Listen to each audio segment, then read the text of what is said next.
근데 사실 서정호 변호사 얘기가 나왔으니까 이제 수식어가 윤 대통령 부부와 가까운 것으로 알려진 서정호 변호사 이렇게 약간 이렇게 이 앞에 수식어가 항상 붙잖아요.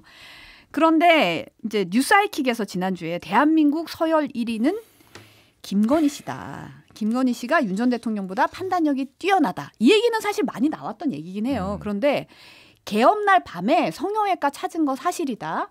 새 계엄 선포 있을 걸 알고도 병원에 갔겠냐. 몰랐다라는 주장을 했어요. 그러니까 김건희 씨 측 변호인단 유정화 변호사가 SNS에 서정호 변호사 윤 대통령 부부와 가깝지 않고 김건희 씨가 권력 서열 1위였다는 건 완전한 허위 사실이라 이렇게 주장을 하면서 성형외과 방문에 대해서도 밤에 무슨 성형을 하냐. 그러니까 간 거를 부인하진 않더라고요. 밤에 무슨 성형을 하냐. 쓰러져서 수액 맞고 치료 정도 한 거다. 피부과나 성형외과에서 수액 맞는 거 요즘 흔히 있는 일이고 이거 저질적인 정치 공세 추측과 친한계의 무지가 너무 심하다. 이렇게 반박을 했더라고요. 아니 제가 그래서 그 유정화 변호사라는 사람 그 페이스북을 보고는 진짜 오랜만에 빵 터졌어요. 서정욱이 친한계입니까? 이렇게 돌려서 갑자기 친한계의 무지를 공격하더라고요. 아니 그러니까 그 우리 저 김종혁 전 최고위원이 그 아까 얘기한 MBC 뉴스 하이킥에서 서정욱 씨가 뱉어냈던 얘기를 그냥 1, 2, 3, 4 요점 정리를 자기 페이북에 한 거예요. 네네. 그 김종혁이 자기 의견을 얘기한 게 아니고 서정욱이 MBC에 나와서 한 얘기를 그건데 김종혁의 망상에 대해서 어쩌고 저쩌고 한다. 그러니까 사실 서정욱 씨는요. 자기가 그 윤 대통령 부부랑 친하다는 거를 안 물어봐도 자랑 삼아 얘기하는 스타일이거든요. 안물안궁인데 본인이 먼저 얘기하는 스타일이에요. 그러니까 뭐 특히 뭐 김건희 여사 고모가 뭐 수시로 자기한테 전화를 해서 뭐 한다 분도 시작해갖고 저 아크로비스타 최근에 그 두 번째 구속되기 전에 윤 대통령 계실 때는 거기도 뭐 수시로 출입한 것 같고요. 그런 얘기를 먼저 하는 스타일인데 가까운 건 사실이죠. 근데 이제 이 서정욱의 실수는 뭐냐면 한동훈을 까고 싶었어요. 한동훈을 죽사발을 만들고 싶어하고 막 까다 보는데 엉뚱하게 윤석열 전 대통령을 바보로 만들고 김건희를 권력설 1위로 만들어 갖고 오히려 김건희 씨를 곤혹스럽게 만들었잖아요. 권력설 1위가 그 측근이 그런 얘기하면 아 국정농단 한 거 맞네. 이런 심증만 더 굳어지는 거 아닙니까? 본인은 아무것도 아닌 사람이라고 했는데. 네. 그게 굉장히 지금 그 곤혹스럽고 이 유정화 씨는 지난번에 보니까 김건희 씨가 내가 우리 남편과 다시 살 수 있을까 그거를 외부에 전달한 사람이거든요. 네. 그러니까 어제 그 유정화 씨의 그 페이스북은 김건희 씨의 의중이 그 반영된 거라고 봐야 돼요. 반영된 건데 그 서정욱 씨가 도와준다고 하다가 엑스맨이 돼버리니까 이걸 어떻게 수습은 해야 될 것 같은데 그렇다고 서정욱 계속 갈 수는 없으니까 서정욱 말을 인용한 김종혁을 물고 늘어지는 시대의 코미디가 된 거죠. 그 서정 변호사가 그 뭐라고 해야 될까요? 가끔 이렇게 툭툭툭 진실을 얘기해요. 이분이 방송하다가 툭툭 진실을 얘기해요. 예전에 저랑 있었던 에피소드가 있는데 네. 다른 방송에서 서정 변호사랑 둘이 이제 하다가 나와가지고 그때 김건희 여사, 김건희 씨가 굉장히 자숙하는 상황이었어요. 여러모로. 그래서 김건희 요즘 안 보인다라고 하니까 야 내가 김건희랑 얼마 전에 통화했는데 그러면서 이런 얘기를 하더라고요. 그러면서 한동훈이 욕을 그렇게 하더라고 막 이렇게 얘기를 하더라고요. 그래서 제가 그 얘기를 듣고 전에 다른 방송에 가서 김건희에 대해서 다 궁금해하니까 서정 변호사가 최근에 통화했다더라. 거기는 각 측근이니까. 근데 이제 펄쩍 뛴 거예요. 그게 이제 막 퍼지니까. 야, 내가 언제 김건희랑 통화했다고 했어? 김건희 오빠랑 통화했다고 했지. 뭐 이런 일이 있어서 자기 이제 페이스북에다 막 공지도 올리고 막 사실이 아닙니다. 가짜 뉴스입니다. 막. 그러니까 이런 거예요. 그러니까 툭툭툭 튀어나올 때가 있어요. 그래서 이게 뭐 다 사실이겠죠. 다만 마지막에 계엄 소포가 있을 것을 알고 병원에 갔겠는가 몰랐을 거다라는 거는 본인의 해석이 이제 들어간 거고 그럴 것 같아요. 그래서 본인도 모를 거예요. 그 부분은 알고 갔는지 모르고 갔는지 아마. 그래서 뭐 대부분 우리가 확인할 수 있네요. 1위였고 서열 1위였고 성형외과 간 것도 사실이고 뭐 그리고 주치의가 성형외과거든요. 대한민국 역사상 윤석열 정부만 유일해요. 성형외과 의사를 주치의로 둔 게. 근데 일반적으로 주치의는요. 부릅니다. 가지 않아요. 그러니까 당연할 거야. 주치의니까 와야 될 거 아니에요. 그러면은 링거를 맞으려면은요. 그냥 주치의가 와서 놔주면 돼요. 그렇죠. 예. 수액을 맞았다, 수액 치료를 받았다 그러면 예. 주치의가 와서 맞으면 되는데 왜 굳이 병원을 갔을까? 그러니까 해석이 나오는 거예요. 그러니까 그 시간에 관절을 비웠어야 되는 이 알리바이를 만들었어야 되는 뭐 등등등의 그런 해석의 여지가 있다. 예. 근데 서정욱 변호사 얘기가 또 이게 앞뒤가 안 맞아요. 앞뒤가 안 맞는 게 권력세열 1위가 어떻게 비상계엄을 몰라요? 그렇죠. 그거 자체가 앞뒤가 안 맞는 얘기예요. 그러니까 혹자에 따르면 또 뭐 그 날이 그냥 나온 게 아니라는 얘기도 있잖아요. 12월 그렇죠. 3일에 한 게. 그래서 진짜 몰랐을까? 저는 사실 기억에 나는 장면 중에 하나가 그 헌법재판소에서 우리가 재판 있을 때 갑자기 이상민 전 장관이랑 그 몰라서 내가 혼났잖아 뭐 이런 얘기를 갑자기 뜬금없이 꺼냈거든요. 그래서 저게 진짜 몰랐다는 얘기가 맞나? 왜 갑자기 알리바이를 만들려고 저런 얘기를 하나 싶은 의혹이 들 정도였거든요. 그러니까 근데 사실 성형외과 갔다는 거에 주장이 나왔을 때 그때 변호인단 측에서 이거 유언비어다. 장경태 의원이 이거 처음 의혹 맞아요. 제기했을 때 유언비어라고 했는데 그냥 다 인정이 됐네요 이제. 그러니까 그 뭐 여러 가지 뭐 정황들이 있는데 다 길게 할 건 아니지만 예를 들면은 김봉식 서울경찰청장이 예전에 윤석열 대통령하고 만났을 때 비상계엄의 원인에 대해서 아주 지극히 개인적인 사적인 얘기, 가정사 뭐 이런 취지의 얘기를 했어요. 그럼 뭐가 있겠어요? 뭐 토리 때문에 했겠습니까? 김건희 때문에 했겠지 상식적으로. 그러면 그때 김건희 특검 해가지고 뭐 이제 한동훈계가 뭐 통과시킨 안 통과시키는데 굉장히 위협을 느낀 거 아니에요. 그러니까 이거는 윤석열이 그것 때문에 한 거는 맞고 그럼 김건희가 정말 몰랐을까? 김건희 특검 때문에 지금 비상계엄 한 건데 그러니까 저는 알았다고 봅니다. 다만 증거를 안 남겼을 뿐이지. 예. 특검 소식 좀 보면 김건희 씨 측에 이제 고가의 그림 제공한 혐의 받는 김상민 전 검사가 특검에서 이런 진술을 했다는 거예요. 내가 검찰 재직 시절에 윤석열 전 대통령에게 검찰 법조계 내부 동향 보고를 했고 줄리 명예훼손 사건 등 관련 수사 동향은 김건희 씨에게 직접 알리기도 했다. 이렇게 본인이 직접 밝혔다는 거예요. 윤 전 대통령 부부 측은 금시초문이다라는 입장이라고 하고. 근데 이게 김 전 검사가 왜 이런 진술을 했냐? 이거 매감 매직 내가 그 그림 줘서 그걸 받은 게 아니라 이런 능력을 인정받아서 한 거다. 이런 취지로 그 얘기를 했다는 거예요. 그 인정했더라고요. 오늘 뭐 한국일보 기사도 보니까 김상민 전 검사가 그렇게 그런 정보 제공한 건 사실이다. 그러니까 지금 우리 성앵커 말씀하시는 것처럼 매관 매직으로 이 걸리기보다는 나의 업무 능력이 인정받아갖고 뭐 공천 등에도 뭐 그렇게 좀 배려를 받은 것 같다. 이런 식으로 하는 게 자신의 뭐 혐의 또는 형량을 줄이는데 도움이 된다 해서 이게 인정한 거 아니에요. 정보를 제공한 사람은 시인을 했는데 받은 쪽에서는 뭐 아니다라고 하는 건데 이게 이제 또 윤석열이라고 하는 정치인의 어떤 이중성을 보여주는 건데 민정수석실 폐지했던 게 뭐예요? 바로 이런 거 하지 말자고 한 거 아닙니까? 이런 거 하지 말자고. 대통령이 사정 권력 뭐 정보 얻고 수수료를 컨트롤하고 이런 거 하지 말자 그래갖고 민정수석실을 없앤 거고 저도 그때는 진짜 그 취지대로만 되면은 대한민국 정치에 상당한 그 진일보를 가져올 수 있을 거다 생각했는데 그래 놓고는 뒤로는 이런 정보를 받고 있었다라는 게 그 이중성이 드러나는 거죠.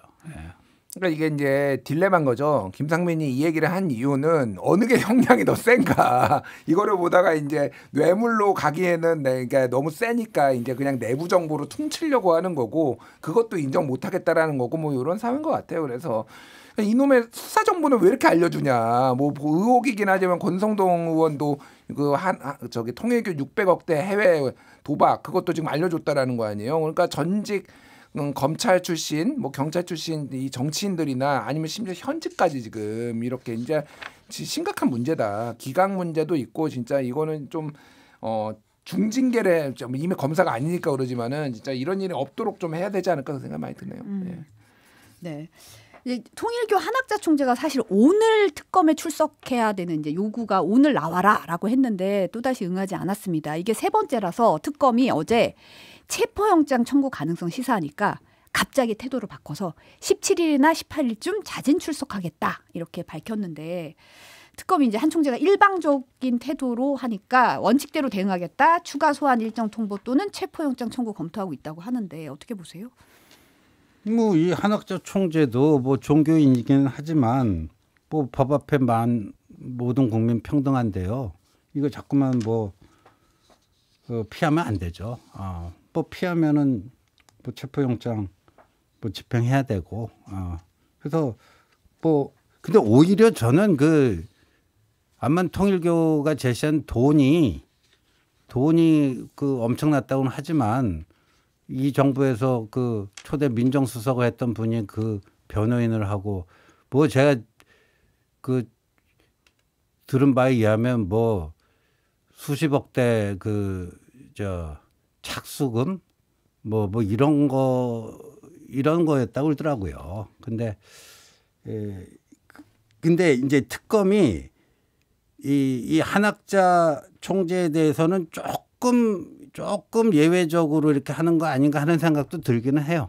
그러니까 그냥 일반인이었으면은 바로 뭐 신속하게 무슨 결정을 내렸을 텐데 좀 그런 생각도 좀 들긴 합니다. 예, 뭐 말씀하신 대로 예외가 있을 수는 없죠. 근데 이제 조금 신중한 것도 아무래도 미국 한미 정상회담 했을 때 그 숙청 혁명 얘기 나오면서 특히 이제 미군 기지 압수수색한 거 그거는 미군 기지가 아니라 한국군의 이제 통제 시스템을 보겠다라는 걸로 해명이 됐는데 교회 쪽은 좀 아직 그 트럼프가 납득이 안 됐다라는 거잖아요. 그러니까 그게 지금 순복음교회 쪽인지 아니면 극동방송 쪽인지 아니면 통일교 쪽인지 지금 알 수는 없어요. 근데 그 트럼프가 일기 때 하고 낙선했잖아요. 네. 그때 이제 뭐 소위 말해서 야인으로 지낼 때 통일교 행사에 영상 축하 메시지를 3번을 했어요. 그리고 33억 원을 받았습니다. 그러니까 한 번 할 때마다 10억씩 받은 거예요. 그러니까 이 통일교의 인맥과 이 라인이 무시할 수 없는 거죠. 그러니까 굉장히 그래서 절차를 밟아가면서 지금 특검도 조심스럽게 하는 것 같다 이런 생각이 들고 어쨌든 지금 한학자는 만약에 여기서 유죄가 받거나 특히 이제 체제가 흔들리면은 그 아들들이 지금 눈에 불을 켜고 지금 이거 먹으려고 통일교를 먹으려고 하는 입장이라서 돈 몇십억이 지금 문제가 아니다. 쓸 수 있는 만큼 써가지고 어쨌든 첫 번째는 조사를 안 받게 하는 거 그거는 힘든 것 같고 두 번째는 구속을 안 당하는 거 구속영장이 이제 청구가 됐을 때 그걸 막아주는 거 세 번째는 어쨌든 유죄가 안 나오게 하는 거 이걸 위해서 앞으로도 굉장히 열심히 할 것 같아요. 근데 이런 와중에 이제 내란 특검이 한동훈 국민의힘 네. 전 대표 참고인 조사에 응하지 않으니까 증인으로 불러달라고 청구했는데 법원이 받아들였잖아요. 네. 공판 전 증인 신문이죠. 기일이 오는 23일 네. 정해졌는데 사실 이게 이제 뭐 응하지 않으면 500만 원 이하 과태료, 그래도 출석 안 하면 강제 군인도 가능합니다. 한 전 대표 SNS에 할 테면 하라 네. 이런 입장 내놨는데. 근데 네. 이게 정말 수사상의 필요 때문에 이렇게 하는 걸까요? 전 그걸 묻고 싶어요. 그러니까 계엄의 밤 때 한동훈은 그 계엄이 해제되는 순간까지 계엄이 발동돼서 해제되는 순간까지 한 번도 혼자 있었던 적이 없습니다.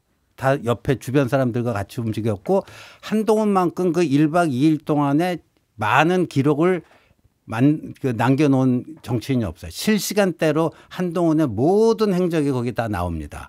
그리고 자기 자서전에 그날 경험했던 거를 소상히 다 기록을 했고 KBS 그 다큐멘터리 취재에 응해서 그 유튜브로 돼 있는 것만 한 30여 분인데 실제 원본은 뭐 그거 배 이상 아닙니까? 그러니까 그 이상 더 나올 게 없어요. 그러니까 정말 그 기존에 한동훈이 남긴 기록 말고 꼭 또 추가적으로 확인해야 될 그런 게 있어서 한동훈을 부른다. 꼭 좀 부르고 싶다.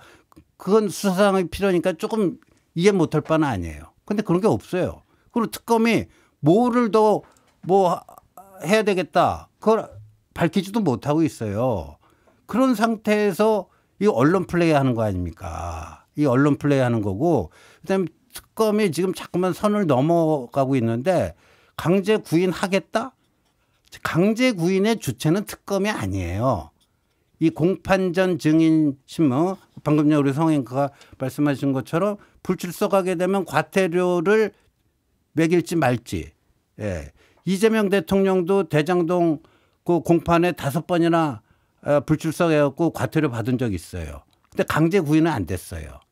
예. 강제 구인 여부도 법원이 판단하는 거지 특검이 마치 자신들이 강제 구인의 주체인 것처럼 자꾸만 언론 플레이를 해요. 이거는 굉장히 그 잘못한 거고 제가 볼 때는요. 특검이 얄팍한 정치적 술수를 좀 부리는 게 아닌가 싶은데 왜냐하면 이게 이제 만약에 특검의 의도대로 이루어지면요. 이 한동훈의 입을 통해서 추경호에게 불리한 진술을 얻어내서 그걸 근거로 해서 추경호를 기소하겠다는 거 아니에요. 한동훈의 입을 통해서 추경호 기소거리를 확보하겠다라는 거예요. 그러면 한동훈이 바보입니까? 그런 그 특검에 거기 그런 거에 뭘 응해줘요? 그러니까 해볼 테면 해봐라 하는 거죠. 뭐 이제 신지호 의원님도 이제 범친한계로 또 분류가 되고, 그러니까 이 입장은 저는 다 이해는 가요. 그러니까 그런데 이게 그러면 한동훈 대표한테 안 좋은 것인가? 그러니까 뭐 저도 다른 친한계 분한테 이거 절대 안 나간다. 나가면 죽을 텐데 안 그래도 가뜩이나 배신자 프레임에 있는데 이거 나가면 어떻게 되냐. 조경태 의원 나갔다가 지금 무슨 욕을 먹는지 봤잖아. 뭐 이렇게 하니까 안 나갈 거는 예상이 됐는데 그렇다고 그러면 특검이 안 부르는 게 맞느냐. 물론 책에 다 적혀 있기는 해요. 근데 그 책의 내용 그게 그러면은 그냥 그 책에 적혀 있으니까 이게 다 내란 특검의 증거로 채택될 수 있나요? 이게 확인 절차가 필요한 거예요, 당연히. 그러니까 거기에서 이제 여기에서 안 나온다라고 하니까 이제 법정에서 이제 뭐 공판전 증인 신문을 하는 거고, 말씀하셨다시피 이거는 법원이 하는 거예요. 그러니까 특검이 좀 세게 얘기한 거는 있고, 이거는 한동훈 대표 입장에서는 어쨌든 지금 이걸로 쉽게 얘기하면은 장사 잘하고 있습니다. 이러면서 우원식 국회의장도 지금 뭐 공격하고 이재명 오기까지 기다린 거 아니냐고 등등등 해가지고 본인이 약간 정부 여당과 전선을 좀 긋는, 그래서 뭐 꼭 나쁜 거냐 저는 그 생각이 들어요. 어차피 안 나갈 거잖아요. 그러니까 본인이 결기 있게 한번 법원에 끌려가는 것도 제가 보기에는 한동훈 대표한테는 뭐 비호감도, 당내의 비호감도를 낮추는 데는 도움이 될 수도 있겠다 이 생각이 드네요. 예. 근데 바늘꽃님이 수사에서 확인할 게 있는지는 수사관이 결정하는 거지 피조사자가 결정하는 건 아니지 않냐. 본인도 검사 출신이니까 본인이 이런 입장이면 만약에 조사하고 싶은데 참고인이 언론 보도로 다 나왔으니까 그거 보시고요. 저는 안 나갈게요 하면은 받아들일 건가? 이런 의문도 좀 생기거든요. 아니 정치인은요. 자신이 어떤 그 행위를 했을 때 이게 정치적으로 어떤 파장을 낳을 것인지 당연히 계산하는 거 아닙니까? 그리고 이거 불출석할 수 있는 것도 권리입니다. 그 불출석하는 것을 마치 뭐 해서는 안 되는 행위를 하는 것처럼 지금 특검이 몰아가고 있고요. 그다음에 하나만 참고로 말씀드리면 이 공판전 증인신문이라는 게 제가 찾아봤어요. 언제 생겼는가?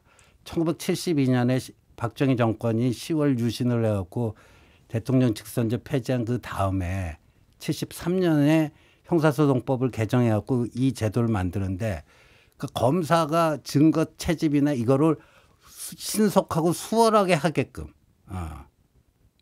그러니까 그 독재 정권에서 만든 악법이에요. 그리고 한 차례 위원 결정을 받은 적도 있어요. 예, 그러니까 이 조은석 이 특검이 그 유신 정권 때 생긴 이걸 가지고 지금 하고 있다. 그리고 지금 이것도 이 제도상의 문제가 이러저러한 문제가 많다라는 거를 여러 법조인들이 지적하고 있어요.